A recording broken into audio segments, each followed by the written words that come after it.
So our today's topic is Taylor and Laurent series. आज हम Taylor and Laurent series complex analysis का जो है चैप्टर, उसमें टेलर्स थ्योरम का जो है प्रूफ करेंगे। ठीक है, उस थ्योरम को करवाने से पहले मैं एक चीज़ रिवाइज करवा दूँ आपको कि आपने रियल एनालिसिस में विट्रस एम टेस्ट पढ़ा था। उस विट्रस एम टेस्ट में हम क्या कहते थे कि हमारे पास फंक्शन है कोई यू एन जेड। ठीक है, जेड पे डिफाइन कोई फंक्शन है, उसकी हम सीरीज़ लेते थे। ठीक है, सीरीज़ लेते थे और वो सीरीज़ जो है यूनिफॉर्मली कन्वर्ज करती थी। कब कन्वर्ज करती थी? जब ये दो कंडीशन जो है सेटिस्फाई होती थी। ठीक है, हम कोई सीरीज़ लेते थे, वो यूनिफॉर्मली कन्वर्ज करती थी। कब करती थी? जब ये दो कंडीशन की उस सीरीज उसका जो मॉडलो लेंगे वो किसी एम एन से लेस होगा। यहाँ पे एम एन जो है इंडिपेंडेंट ऑफ जेड है कोई, और series summation of M N जो है कन्वर्जेंट होगा। ठीक है, इसी के साथ जो है हम अपनी थ्योरम का प्रूफ शुरू करते हैं कि टेलर थ्योरम में क्या है कि एफ जेड जो है एनालिटिक है विथिन एंड ऑन सी कि हमारे पास। इससे पहले हमने एनालिटिक फंक्शन जो है, इससे पहले चैप्टर कवर कर लिया होगा। एनालिटिक फंक्शन कौन सा फंक्शन होता है? जो कि डिफरेंशिएबल हो किसी पॉइंट पे। ठीक है, फॉर एग्जांपल वो इसी किसी बाउंडेड रीजन में यहाँ पे डिफरेंशिएबल हो और उसके नेबरहुड के, मतलब जितना भी हम एरिया लेंगे उसके नेबरहुड के सभी पॉइंट्स पे भी वो डिफरेंशिएबल होगा। That function is known as analytic function. ठीक है, हमने लेट कर लिया कि कोई फंक्शन है एफ जेड जो कि एनालिटिक है within and on the circle C. इसके अंदर भी, ये कोई सी सर्कल है, इसके अंदर भी एनालिटिक है और इसकी जो बाउंड्रीज है, मतलब ये बाउंड्री जो है इस पे भी एनालिटिक है। ठीक है, एंड हमने लेट कर लिया z minus A is equals to R. हमने पीछे पढ़ा था कि अगर ऐसी कंडीशन हो तो इसमें a डॉट a कॉमा 0 जो है इसका सेंटर होगा उस सर्कल का, और r जो है वो रेडियस होगा। ठीक है, इस इक्वेशन का मतलब होता है कि a सेंटर वाली और r रेडियस वाला कोई सर्कल। ठीक है, ये हम लेट करके चलते हैं। उसके बाद क्या है? And a plus h be any point within C. हम कोई ए प्लस एच जो है पॉइंट लेंगे सी के अंदर, कहीं भी ले लेंगे। ठीक है, फिर हमें ये चीज़ प्रूव करनी है, ये हमारी टेलर्स सीरीज हो जाएगी। ठीक है, तो हमें ये थ्योरम प्रूव करनी है, ये उसकी स्टेटमेंट है। स्टेटमेंट में आपको रिवाइज करवा देती हूँ कि लेट करना है कोई भी एनालिटिक फंक्शन है एफ जेड विथ, वो एनालिटिक है एक तो with in the circle and on the boundary. ठीक है, बाउंड्री पे भी एनालिटिक है और इन सर्कल भी जो है एनालिटिक है। ठीक है, उसके बाद इस कंडीशन को हम लेके चलेंगे यहाँ, मतलब कि उस सर्कल जो हमने लिया है उसका सेंटर ए पे है, उसका सेंटर ए पे है, और जो रेडियस है उस सर्कल का वो आर है, इसका रेडियस जो है वो आर है। ठीक है, फिर हम कोई a प्लस एच जो है एनी पॉइंट लेके चले। देखो यहाँ से पता लग रहा है कि a तो सेंटर था, a प्लस एच मतलब कोई अगर यहाँ पे पॉइंट आ रहा है a प्लस एच, तो मतलब a में सम डिस्टेंस ऐड हुआ होगा तभी जाके a प्लस एच पॉइंट बना है ना। तो ये यहाँ से यहाँ तक कितना आ गया? h आ गया। ठीक है, फिर हमने ये सीरीज जो लिख दी है जो कि हमें प्रूव करनी है। तो हम क्या लेके चल रहे हैं कि जो h है, सो आगे इसका प्रूफ शुरू करते हैं कि h जो है, हमने जो ये डिस्टेंस सेलेक्ट किया था ना यहाँ पे, तो ये h जो है वो इक्वल टू किसी r के ले लिया हमने। मान लिया कि ये जो डिस्टेंस है वो r है, मतलब कंप्लीट रेडियस तो कैपिटल R था, हमने मान लिया कि ये जो है रेडियस से कम है, इसलिए हमने इसको स्मॉल r मान लिया। ठीक है, तो अब हमें पता है ये जो r है हमारा लेस देन कैपिटल R है। ठीक है, by Cauchy's integral formula. Cauchy's integral formula क्या बोलता था कि F of Z minus A, अगर हमने बोला था कि जो फंक्शन है अगर तो इनसाइड ए कोई पॉइंट लेट कर लिया हमने। ठीक है, अगर वो फंक्शन जो है हमें चेक करना कि एनालिटिक है या नहीं है, या उसकी वैल्यू क्या आ रही है, तो हम ये चीज़ फॉलो करते हैं कि 1/2 pi iota F set Z minus वो पॉइंट जेड माइनस ए होता है बेसिकली। ठीक है, is equals to F A, उस फंक्शन की वैल्यू वहाँ पे एफ ए जो हम चेक करने के लिए यूज़ करते हैं 1/2 pi iota and f Z Z minus c. ठीक है, पर यहाँ पे क्या है, अगर वो फंक्शन आउटसाइड ए अगर पॉइंट इस विथ इन सर्कल से आउटसाइड लाई करता है तो हमारी इस फंक्शन की वैल्यू जो है 0 आ जाती है। ठीक है, तो बेसिकली हम यही फॉर्मूला यूज़ करेंगे। अब हमारा पॉइंट तब ए था, इसलिए हमने ये कॉशीस फॉर्मूला बनाया था, ये वाला सॉरी z माइनस ए है ना। बट अब हमारा पॉइंट क्या है, a प्लस एच है, तो हम कहाँ पे चेक कर रहे हैं, एफ ए प्लस एच पे चेक कर रहे हैं। 1/2 pi iota F of z minus यहाँ पे a होता था ना, तो अब हमारा पॉइंट क्या है, a प्लस एच। ठीक है, तो ये हमारा कॉशीस फॉर्मूला बन गया, इंटीग्रल फॉर्मूला।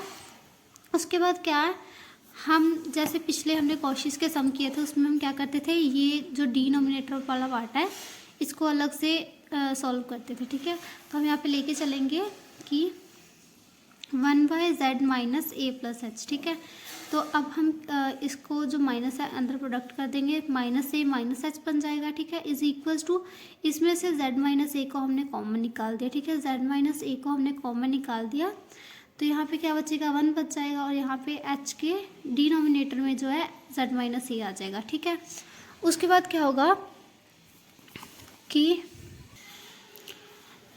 z माइनस ए के डिनोमिनेटर में सॉरी h के डिनोमिनेटर में z माइनस ए आ गया। ठीक है, तो अब ये जब इस वैल्यू को हम ऊपर लेके जाएंगे न्यूमिनेटर में तो माइनस की पावर आ जाएगी इसकी, तो इस हिसाब से ये बन गया 1 minus z minus A 1 minus H z minus A raise to power -1, क्योंकि ये न्यूमिनेटर में चल गया। तो अब हमें ये वैल्यू जो है सीरीज़ याद होगी बायनोमियल की कि 1 minus X raise to power 1 होता था -1, तो उसकी सीरीज़ कैसे खुलती थी, 1 plus x square plus x cube, ऐसे मतलब टू सो ऑन एक्स की पावर इंक्रीजिंग ऑर्डर में चलती जाती थी। अगर यही चीज़ प्लस में होती थी तो हम खोलते थे 1 minus x plus x square, मतलब सीरीज सेम खुलेगी, बस इसमें पॉजिटिव साइंस आएंगे अगर माइनस होता था, और अगर पॉजिटिव का निशान है तो अल्टरनेट साइन आते थे। ठीक है, इसके बाद क्या है, फिर इसकी सीरीज़ खोल लेंगे हम 1, ये ऐसा रखा, और इसकी सीरीज़ खोलेंगे तो 1 प्लस इसकी 1 पावर, इसकी पावर 2 हो जाएगी, h square by z minus a की स्क्वायर आ गया, फिर क्यूब, फिर 4 power up to so on जाते जाते n पावर तक आ जाएगा। ठीक है, h raise to power n z minus A raise to power n। ठीक है, आगे भी जो सीरीज़ है वो कंटिन्यूअस है, इसलिए हम डॉट डॉट डाल के छोड़ देंगे अप टू सो ऑन। उसके बाद क्या है, हम इस सारी सीरीज़ के न्यूमिनेटर में एफ सेट जो प्रोडक्ट कर देंगे। ठीक है, राइट हैंड साइड भी और लेफ्ट हैंड साइड भी। Right hand side left hand side जब हम प्रोडक्ट करेंगे तो एफ सेट, इसके नीचे जो है F set z minus A minus H. ठीक है, ये बन गई हमारी, और राइट हैंड साइड जो हमारी ये सीरीज़ खुली है ना, ये सीरीज़ खुली है ना, तो जब ये इससे प्रोडक्ट होगा तो क्या आएगा, 1 बाय z माइनस ए। ठीक है, और ऊपर एफ सेट से प्रोडक्ट कर दिया। ठीक है, सेकंड टाइम जब ये प्रोडक्ट होगा तो क्या आएगा, h bye z minus a की स्क्वायर हो जाएगा, क्योंकि 2 वैल्यूज़ आ गई हैं, और ऊपर एफ सेट से प्रोडक्ट हो जाएगा। सिमिलरली जब इसको खोलेंगे तो क्यूब आ जाएगा, z माइनस ए की cube, h square z minus a की cube and F of z। ठीक है, अप टू सो ऑन जाते हो, यहाँ पे क्या आ जाएगा, h raise to power n z minus A n plus 1 आ जाएगा, n plus 1 and F of z। ठीक है, इसको हमने इक्वेशन नंबर 2 का नाम दे दिया। अब इस कंप्लीट सीरीज़ को हम नाम दे रहे हैं यू एन जेड। ठीक है, यू एन जेड नाम दे रहे हैं, वेयर यू एन क्या है, इसके इक्वल है, ये वाली वैल्यू जो उठा के यहाँ पे रख देनी है कि इसके इक्वल आ रहा है। ठीक है, ये क्यों आ रहा है, ये एन है। ठीक है, कैसे, जब हम इसकी वैल्यू एन की 0 पुट करेंगे तो ये 0 किसी की पावर 0 तो 1 आ जाएगा, मतलब ये वैल्यू किसके इक्वल आ जाएगी, 1 के। ठीक है, 0 के लिए चेक कर रहे हैं तो ये 1 आ गया, और एफ सेट एस सच रहेगा। ठीक है, तो ये 0 पुट करेंगे एन की वैल्यू तो z minus A raise to power 1, z minus A raise to power 1, तो ये हमारी फर्स्ट टर्म बन गई सीरीज़ की, ये है ना। सिमिलरली जब n की वैल्यू 1 पुट करोगे तो ये टर्म बन जाएगी, 2 पुट करोगे तो ये बन जाएगी, 3 पुट करोगे तो ये बन जाएगी। ठीक है, तो ये सारी सीरीज़ बन जाएगी। अब हमें गिवन हमने लेके चला था कि एफ सेट जो है हमारा एनालिटिक है within and on the circle. ठीक है, तो अगर हमारा फंक्शन एफ सेट जो है एनालिटिक है within and on the C, तो हमने यहाँ पे डेफिनेशन में मैंने क्या बताया था कि एनालिटिक फंक्शन वो फंक्शन होता है जो कि डिफरेंशिएबल हो ऑन दी पॉइंट, एंड उसके जो नेबरहुड के पॉइंट है उन पे भी वो डिफरेंशिएबल होना चाहिए। ठीक है, तो मेरा मतलब यहाँ से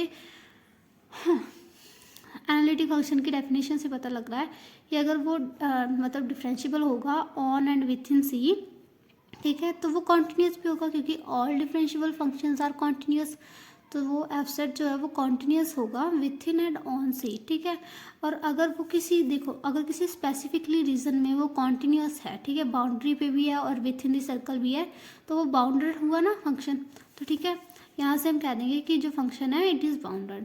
अगर वो फंक्शन बाउंडेड है तो हम लेट करके चलते हैं कि एफ जेड जो है हमारा किसी मॉडलो एम से लेस है। ठीक है, विथ इन एंड ऑन सी, तो हम लेट करके चलते हैं कि वो एम से लेस है, और क्योंकि बाउंडेड है ना तो किसी अपर लिमिट और लोअर लिमिट होगी उसकी कोई, तो हम ये लेके चलते हैं। उसके बाद क्या करेंगे, देयरफॉर हम लेके चलते हैं U N Z is equals to U N Z की, फिर हम यहाँ से वैल्यू ले लेंगे। ठीक है, इसके मॉडलो लेके इसका, फिर इसमें क्या आएगा, जब इसका मॉडलो लेंगे तो एच का मॉडलो आ जाएगा, एफ जेड का भी मॉडलो आ जाएगा, एंड जेड माइनस ए का भी मॉडलो आ जाएगा। ठीक है, तो वहाँ से ये वैल्यू बन गई। और ये लेस देन है, लेस देन और इक्वल्स टू, लेस देन और इक्वल्स टू क्यों है, क्योंकि एच, ये एफ सेट की वैल्यू हम लेके चले एम से लेस है ना, तो यहाँ से एम लेस आ गया। और ये जो h raise to power r है, h raise to power n है सॉरी, ये हम कह के चले थे कि एच जो है हमारा आर के इक्वल है, हमने यहाँ पे सपोजिशन में ही शुरू में लेट कर लिया था। ठीक है, तो यहाँ से हमारा आ जाएगा R raise to power N, Z minus A raise to power N, तो ये हमने यहाँ पे जब सर्कल की इक्वेशन बनाई थी जेड माइनस ए तो कैपिटल आर के इक्वल था। ठीक है, तो यहाँ से हमारा capital R raise to power n plus one आ गया। ठीक है, तो यहाँ से मैंने क्या किया, कैपिटल एम और कैपिटल आर को बाहर निकाल दिया, तो ये आर एन प्लस वन था, r raise to power n बचेगा, r raise to power n बचेगा, और ऊपर small r raise to power n था, तो इसको इस फॉर्म में लिख दिया। इस सारे को मैंने कैपिटल एम एन का नाम दे दिया। ठीक है, ये बेसिकली हम कर क्यों रहे हैं, अगर आपको समझ आ रहा हो कि यहाँ तक तो चलो हमने सीरीज़ बनाई है। ठीक है, यहाँ तक तो हमने एक सीरीज़ बनाई है, अब हम इस सीरीज़ को क्या प्रूव करना चाहते हैं कि ये सीरीज़ जो है यूनिफॉर्मली कन्वर्जेंट है, ये प्रूव करना चाहती हूँ मैं। ठीक है, क्योंकि अगर ये देखो, अगर यूनिफॉर्मली कन्वर्जेंट मुझे प्रूव कराना तो मेरे को ये दो कंडीशन जो सेटिस्फाई करवानी पड़ेंगी। ठीक है, तो उसके लिए जो मेरी फर्स्ट कंडीशन थी कि समीशन जो फंक्शंस है, मेरे फंक्शन क्या था एफ जेड। ठीक है, ऐसे फंक्शन था ना मेरे पास जो यहाँ पे हम लेके चल रहे थे, एफ जेड फंक्शन लेके चल रहे कि उनका जो समीशन होगा, समीशंस की सीरीज़, ये सीरीज़ बनी है ना मेरी फंक्शंस, ये फंक्शंस थे मेरे, उनकी जो सबमिशन करके जो यू एन जेड जो सीरीज़ बनी है, ये जो है फर्स्ट कंडीशन क्या कहती है कि ये जो है किसी less than capital M N से आना चाहिए। तो ये चीज़ मेरी यहाँ पे प्रूव होगी ना कि क्योंकि ये लेस देन है ना, इक्वल, अगर आप इक्वल कंपेयर कर रहे हो तो ये दोनों इक्वल है आपस में, इससे तो ये लेस चल रहा है। ठीक है, तो यहाँ से मेरी चीज़ ये फर्स्ट तो प्रूव होगी कि U N Z is less than equals to M N. ठीक है, ये फर्स्ट जो है मेरी कंडीशन जो है मैंने प्रूव कर ली है। अब सेकंड कंडीशन के लिए मेरे को क्या प्रूव करना है कि समीशन एम एन जो है कन्वर्जेंट होना चाहिए, तो उसके लिए मैं क्या लेके चल रही हूँ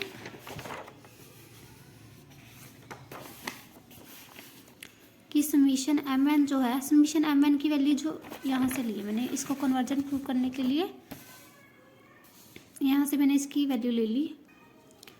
ये देखो, समीशन एम एन की वैल्यू क्या थी, capital M by R small R by R raise to power N. ठीक है, तो यही वैल्यू मैं यहाँ पे लेके चलूँगी कि एम एन की वैल्यू ली है capital M by R small R by R N, और जो समीशन है, समीशन इस पे तो अप्लाई नहीं होगा, समीशन एन से अप्लाई हो रहा था ना, क्योंकि हमारी समीशन की लिमिट क्या थी एन जीरो टू इन्फिनिटी, तो इसमें तो एन वाली कोई टर्म ही नहीं है, तो इसलिए ये रह गया अंदर।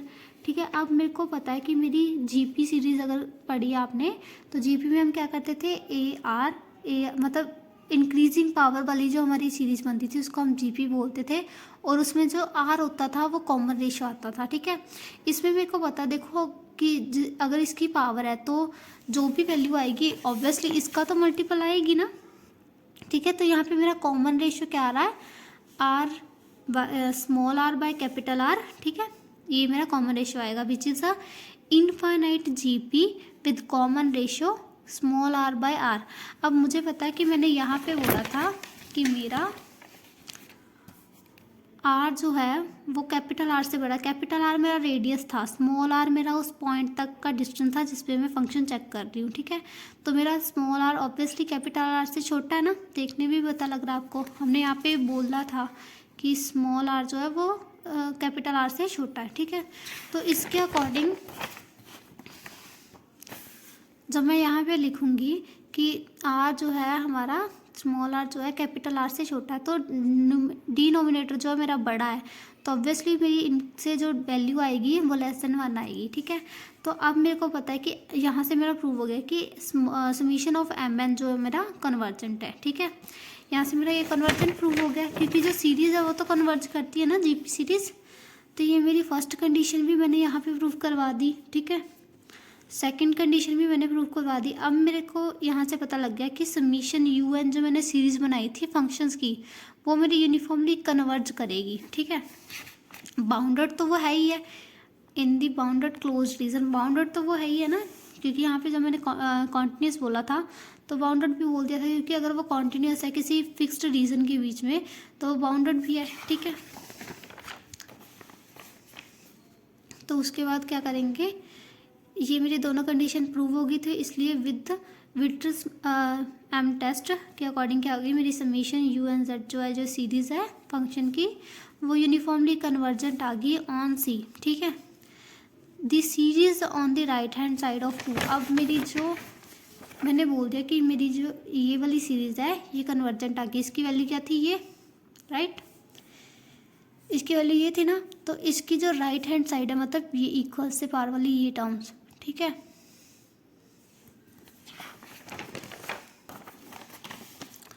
The series on the right hand side of 2 is uniformly convergent on C, ठीक है। यहाँ से मेरे को ये मिल गया कि मेरी ये राइट हैंड साइड थी, वो सीरीज बनी थी यू एन जेड, उसकी जो राइट हैंड साइड है वो भी यूनिफॉर्मली कन्वर्जेंट होगी सी पे, and therefore can integrated term by term, ठीक है।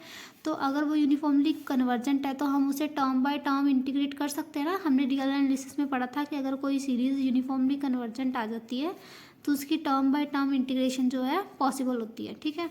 तो ये इसी के लिए कि हम इसका इंटीग्रेशन कर सकें, हमने ये सारा प्रोसेस किया था विद विट्रस एम टेस्ट, ठीक है। उसके बाद क्या, अगर हम उसका जो है टर्म बाय टर्म इंटीग्रेट कर सकते हैं उसे, तो हमारी सीरीज़ की वैल्यूज़ क्या थी,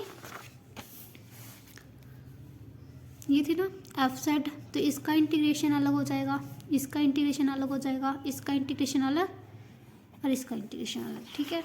तो यही चीज़ मैंने यहाँ पे उतार ली, ये जो लेफ्ट हैंड साइड वाली है वो है F set Z minus A minus H, ठीक है। यहाँ पे F set Z minus A H by, ठीक है, वही टर्म्स है। फिर हमने क्या किया, सब तरफ 2 पाई आयोटा के साथ डिवाइड कर दिया ईच टर्म को, ठीक है। लेफ्ट हैंड साइड भी राइट हैंड साइड भी डिवाइड करेंगे तो ऑब्वियसली वो ईच टर्म के साथ आ जाएगा, है ना। इसके बाद क्या है कि मैंने एक फॉर्मूला पढ़ा था पीछे कॉशीज थ्योरम में, कि जब ऐसे हो F raise to power N A हो, उसका डेरिवेटिव है nth derivative of F A is equals to N factorial 2 pi iota F Z Z minus A N plus 1 होता है, ठीक है। ये मैंने पीछे फॉर्मूला पढ़ा था। तो यहाँ से अगर मैं वैल्यू निकालने लगूँ तो मेरी इसकी वैल्यू क्या आएगी, 1/2 pi iota z minus f Z Z minus A N plus 1, ठीक है। तो यहाँ से जो मेरा एन फैक्टोरियल है वो डिनोमिनेटर में चला जाएगा, तो ये वैल्यू आएगी। अब ऐसी ही वैल्यूज मेरी बन रही है ना सेम कुछ, F Z Z minus A N plus 1, है ना, ऐसी ही वैल्यू बन रही है मेरी f z minus a f z minus a.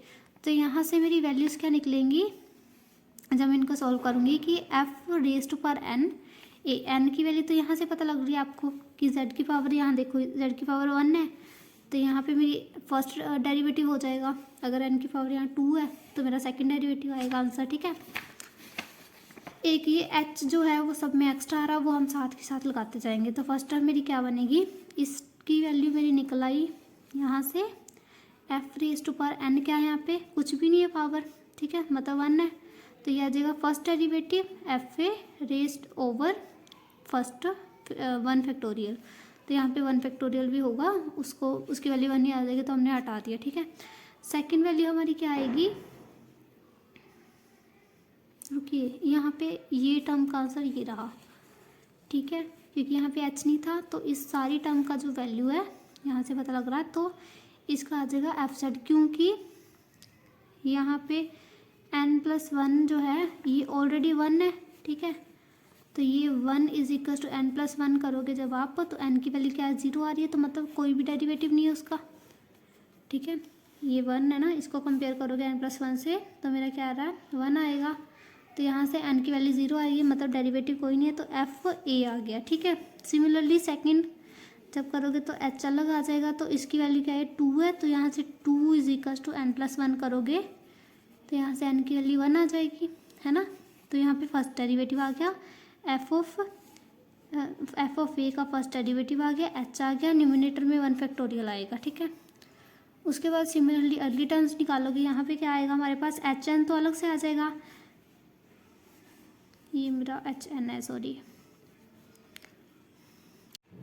तो ऐसे करके हमारी एक सीक्वेंस बन जाएगी कि अगर पावर 1 है, अगर z-a की पावर 1 है, तो हमारा डेरिवेटिव क्या होगा 0, ठीक है, और अगर z-a की पावर 2 है, तो डेरिवेटिव फर्स्ट आ जाएगा। सिमिलरली अगर z-a की पावर n+1 है, तो हमारा डेरिवेटिव कौन सा आएगा, nth डेरिवेटिव, और सिमिलरली आउटर साइड जो h है वो ऐसा रहेगा, मतलब फर्स्ट टर्म में h नहीं है तो h नहीं आएगा, सेकंड टर्म में h है तो h आएगा, उसके बाद h⁻2 3 up to so on ऐसे आते जाएंगे, और h⁻n आ जाएगा, ठीक है। तो जितनी n की जितना डेरिवेटिव है, या जितनी h की पावर है, उतना ही फैक्टोरियल नीचे आता जाएगा, ठीक है। तो इस को फॉलो करते हैं, हमारी जो थ्योरम है यहाँ पे प्रूव हो चुकी है, ठीक है। Thank you.